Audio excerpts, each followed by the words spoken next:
ನಮಸ್ಕಾರ ಎಲ್ರಿಗೂ welcome back to my channel. 50-100 ಕೊಟ್ಟು ಹೊರಗಡೆ ಮಸಾಲ ಪುರಿ ತಿನ್ನೋ ಬದಲು ರುಚಿಯಾದಂತಹ ಹೆಲ್ತಿ ಮಸಾಲ ಪುರಿನ ಮನೆಯಲ್ಲೇ ಮಾಡ್ಕೊಂಡು ತಿನ್ನಿ. ತುಂಬಾನೇ ಚೆನ್ನಾಗಿರುತ್ತೆ. ಅದರಲ್ಲಿ ನಾನು ಮಾಡೋ ರೀತಿ ಮಾಡಿದ್ರಂತೂ ನೀವು ಯಾವತ್ತೂ ಹೊರಗಡೆ ತಿನ್ನೋದಕ್ಕೆ ಮನಸ್ಸೇ ಮಾಡೋದಿಲ್ಲ, ಅಷ್ಟು ಚೆನ್ನಾಗಿರುತ್ತೆ. ಮಿಸ್ ಮಾಡದೆ ಈ ರೆಸಿಪಿನ ಟ್ರೈ ಮಾಡಿ. ಅದಕ್ಕೂ ಮುಂಚೆ ನನ್ನ ಚಾನಲ್ನ ಸಬ್ಸ್ಕ್ರೈಬ್ ಮಾಡ್ಕೊಳ್ಳಿ. ಇವಾಗ ಹೇಗೆ ಮಾಡೋದು ಅಂತ ನೋಡೋಣ. ನಾನಿಲ್ಲಿ ಒಂದು 5 ಗಂಟೆ ಕಾಲ ಒಣಗಿರೋಂತಹ ಬಟಾಣಿನ ನೆನೆಸಿಟ್ಟಿದ್ದೆ. ಇವಾಗ ಕಂಪ್ಲೀಟಾಗಿ ಇದು ನೆಂದಿದೆ. ಒಂದು ಸಲ ವಾಶ್ ಮಾಡಿಕೊಂಡು ಇದನ್ನು ಹಿಡ್ಕೊಳ್ಳಿ. ಇವಾಗ ಇದನ್ನು ನಾವು ಬೇಯಿಸ್ಕೋಬೇಕಾಗತ್ತೆ. ಸೈಡಿಗೆ ಇಟ್ಕೊಂಡು ಇದಕ್ಕೆ ಸೈಡ್ಗೆ 2 ಆಲೂಗಡ್ಡೆ ಮೀಡಿಯಮ್ ಸೈಜು, ಅಂದರೆ ಸ್ವಲ್ಪ ದೊಡ್ಡ ಸೈಜಲ್ಲಿರೋ ಆಲೂಗಡ್ಡೆನೇ ತೊಗೊಂಡಿದ್ದೀನಿ. ಇದ್ರ ಮೇಲ್ಗಡೆ ಇರೋ ಸಿಪ್ಪೆನ ತಕ್ಕೋಬೇಕಾಗತ್ತೆ. ನೋಡಿ, ನಾನು ಇವಾಗ ಕಂಪ್ಲೀಟ್ ಸಿಪ್ಪೆನ ತೆಗೆದಿಟ್ಕೊಂಡಿದ್ದೀನಿ.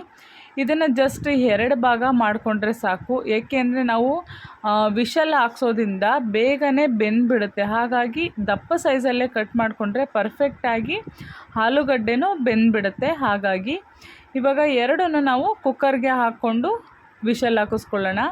ಒಂದು ಕುಕ್ಕರ್ನ ತಗೊಂಡು ನೆನೆಸಿಟ್ಟಿರೋ ಅಂತಹ ಹಸಿ ಬಟಾಣಿನ ಹಾಕ್ಕೊಳ್ಳಿ. ನೀವು 2 ಹಸಿರು ಬಟಾಣಿನೂ ಹಾಕ್ಕೋಬೋದು, ಹಾಗೆ ವೈಟ್ ಕಲರ್ ಬರುತ್ತಲ್ಲ ಆ ಬಟಾಣಿನೂ ಹಾಕ್ಕೋಬೋದು. ನಾನು 2 ಮಿಕ್ಸ್ ಆಗಿ ಹಾಕ್ಕೊಂಡಿರೋ ಅಂಥದ್ದು. ಹಾಗೆಯೇ ಸಿಪ್ಪೆ ತೆಗೆದಿಟ್ಕೊಂಡಿರೋ ಅಂತಹ ಆಲೂಗಡ್ಡೆ, ಒಂದು ಅರ್ಧ ಸ್ಪೂನ್ ಆಗುವಷ್ಟು ಹರಳುಪ್ಪನ್ನ ಹಾಕ್ಕೊಂಡು 1.5 ಗ್ಲಾಸಷ್ಟು ನೀರನ್ನು ಹಾಕ್ಕೊಳ್ಳಿ. ಏಕೆ ಅಂದರೆ ನೀರೇನು ಜಾಸ್ತಿ ಹಾಕೋ ಅವಶ್ಯಕತೆ ಇಲ್ಲ, ಯಾಕೆಂದರೆ ಬಟಾಣಿ ಎಲ್ಲ ಹಸಿ ಇರೋದ್ರಿಂದ ಸೇಮ್ ಅದೇ ಸೈಜಲ್ಲಿ ಇರುತ್ತೆ. ಇದನ್ನು ನಾವು ಒಂದು 3ರಿಂದ 4 ವಿಷಲ್ಲಾದರೂ ಕೂಗಿಸ್ಕೋಬೇಕು. ಏಕೆಂದರೆ ಪೂರ್ತಿ ಸಾಫ್ಟಾಗಿ ಬೇಯಬೇಕಲ್ವಾ, ಹಾಗಾಗಿ ಒಂದು 4 ವಿಷಲ್ಲಾದರೂ ಕೂಗಿಸ್ಕೊಳ್ಳಿ.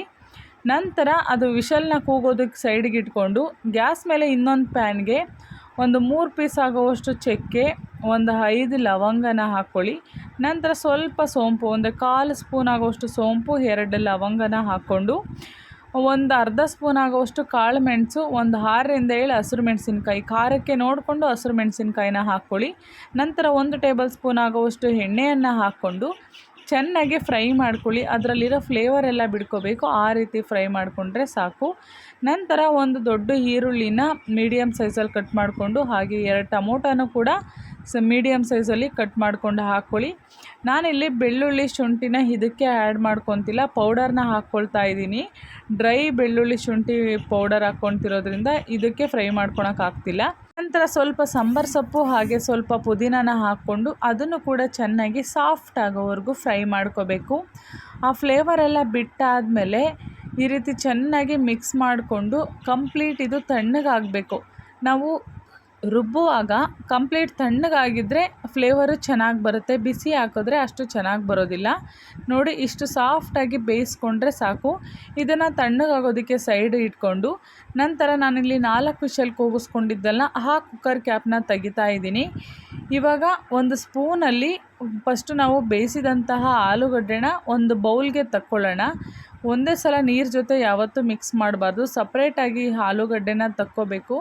ಪರ್ಫೆಕ್ಟಾಗಿ ಆಲೂಗಡ್ಡೆ ಕೂಡ ಚೆನ್ನಾಗಿ ಬೆಂದಿದೆ. ನೋಡಿ, ಇವಾಗ ನಾನು ಇದನ್ನು ಒಂದು ಬೌಲ್ಗೆ ತೆಗೆದಿಟ್ಕೊಂಡಿದ್ದೀನಿ. ನಂತರ ಬಟಾಣಿನೂ ಅಷ್ಟೇ ನೋಡಿ, ಕರೆಕ್ಟಾಗಿ ಬೆಂದಿದೆ. ತೀರಾ ಸಾಫ್ಟಾಗಿ ಬೆಂದರೆ ತಿನ್ನೋದಕ್ಕೆ ಚೆನ್ನಾಗಿರೋದಿಲ್ಲ, ಮಸಾಲೆ ಪುರಿ ಆಗಲ್ವ. ಹಾಗಾಗಿ ಇವಾಗ ನಾವು ಸೈಡಿಗೆ ಇಟ್ಕೊಂಡಿದ್ದೀವಲ್ಲ ಆಲೂಗಡ್ಡೆನ, ಅದನ್ನು ಈ ಥರ ಒಂದು ಸ್ಪೂನ್ ತಗೊಂಡು ನೀಟಾಗಿ ಸ್ನ್ಯಾಶ್ ಮಾಡ್ಕೊಳ್ಳಿ. ಸ್ವಲ್ಪ ಚೆನ್ನಾಗಿ ಪ್ರೆಸ್ ಮಾಡಿಕೊಂಡು ಬಾಯಿಗೆ ಸ್ವಲ್ಪ ಸಿಗೋ ಥರ, ಜಾಸ್ತಿ ದಪ್ಪ ಇರಬಾರ್ದು, ಫುಲ್ಲು ಸಾಫ್ಟಾಗಿ ನೋಡಿ ಈ ರೀತಿ ಇದ್ದರೆ ಸಾಕು. ನಂತರ ಇದನ್ನು ಸೈಡಿಗೆ ಇಟ್ಕೊಂಡು ನಾವು ಗ್ಯಾಸ್ ಮೇಲೆ ಒಂದು ಬಾಣಲಿಗೆ ಎಣ್ಣೆ ಹಾಕ್ಕೊಂಡು ಬಿಸಿ ಆಗೋದಕ್ಕೆ ಇಟ್ಕೊಂಡು, ನಾವಿಲ್ಲಿ ನಾರ್ಮಲಾಗಿ ರೆಡಿ ಪೂರಿ ಇರುತ್ತಲ್ಲ ಅದನ್ನೇ ಇಲ್ಲಿ ಎಣ್ಣೆಲಿ ಕರ್ಕೊಳ್ತಾ ಇದ್ದೀನಿ. ನೀವು ಇಲ್ಲ ಎಣ್ಣೆಲಿ ಬೇಡ, ಹೋಮ್ ಮೇಡ್ ಅಂತ ಅಂದರೆ ನೀವು ಮನೆಯಲ್ಲೂ ಕೂಡ ಮಾಡ್ಕೋಬೋದು. ಅದನ್ನು ಒಂದಿನ ನಾನು ವಿಡಿಯೋ ಮಾಡಿ ಹಾಕ್ತೀನಿ. ಇವಾಗ ರೆಡಿ ಇರೋ ಪೂರಿನ ಈ ರೀತಿ ನಿಧಾನವಾಗಿ ಕರ್ಕೊಂಡು, ತುಂಬ ಚೆನ್ನಾಗಿ ಸೈಜಲ್ಲಿ ಬರುತ್ತೆ. ಎಣ್ಣೆ ಚೆನ್ನಾಗಿ ಕಾಯ್ದಿರಬೇಕು, 2 ಸೈಡು ತಿರುಗಿಸ್ತಾನೆ ಇರಬೇಕು, ಇಲ್ಲಾಂದರೆ ತಳದಲ್ಲೇ ಸೀದೋಗಿಬಿಡುತ್ತೆ. ಇದೇ ರೀತಿ ನಿಮಗೆ ಎಷ್ಟು ಪೂರಿಗಳು ಬೇಕೋ ಅಷ್ಟು ಮೆಷರ್ಮೆಂಟ್, ಅಂದರೆ ನಿಮಗೆ ಎಷ್ಟು ಜನಕ್ಕೆ ಬೇಕು ಮಸಾಲೆ ಪೂರಿ ಅಷ್ಟು ಜನಕ್ಕೆ ನೋಡಿಕೊಂಡು ನೀವು ಪೂರಿನ ಹಾಕ್ಕೋಬೇಕಾಗತ್ತೆ. ನಾನಿಲ್ಲಿ ಒಂದು 5 ಪ್ಲೇಟ್ ಮಸಾಲೆ ಪೂರಿ ಆಗೋವಷ್ಟು ಪೂರಿನ ಹಾಕ್ಕೊಳ್ತಾ ಇದ್ದೀನಿ.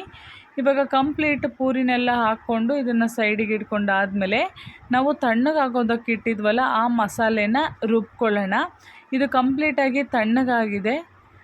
ಇದಕ್ಕೆ ಸ್ವಲ್ಪ ಒಂದು 2-3 ಸ್ಪೂನ್ ಆಗುವಷ್ಟು ಬೇಯಿಸಿರುವಂತಹ ಬಟಾಣಿ ಕಾಳನ್ನು ಹಾಕ್ಕೊಳ್ಳೋಣ. ಹಾಕ್ಕೊಂಡು ರುಬ್ಬೋದಕ್ಕೆ ಎಷ್ಟು ಬೇಕಷ್ಟು ನೀರನ್ನು ಹಾಕ್ಕೊಂಡು ಫುಲ್ಲು ಸಾಫ್ಟಾಗಿ ಪೇಸ್ಟ್ ಮಾಡ್ಕೊಳ್ಳಿ. ನೋಡಿ ಈ ರೀತಿ ಪೇಸ್ಟ್ ಮಾಡ್ಕೋಬೇಕು.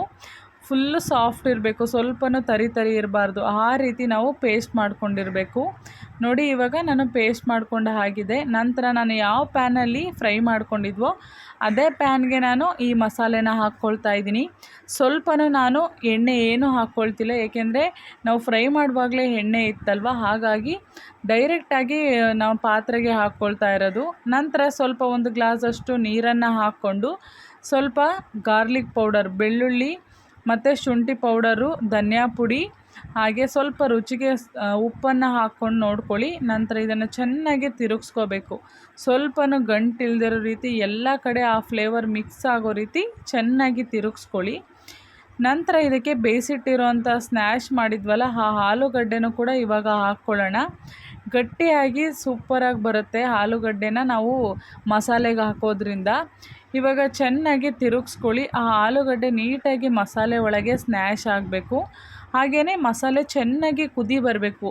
ಆ ಹಸಿ ವಾಸನೆ ಎಲ್ಲ ಹೋಗಿ ಚೆನ್ನಾಗಿ ಫ್ಲೇವರ್ ಬರೋವರೆಗೂ ನಾವು ಕುದಿಸ್ಕೋಬೇಕಾಗುತ್ತೆ. ನೋಡಿ ಈ ರೀತಿ ಕುದಿಸ್ಕೊಂಡ್ರೆ ಸಾಕು.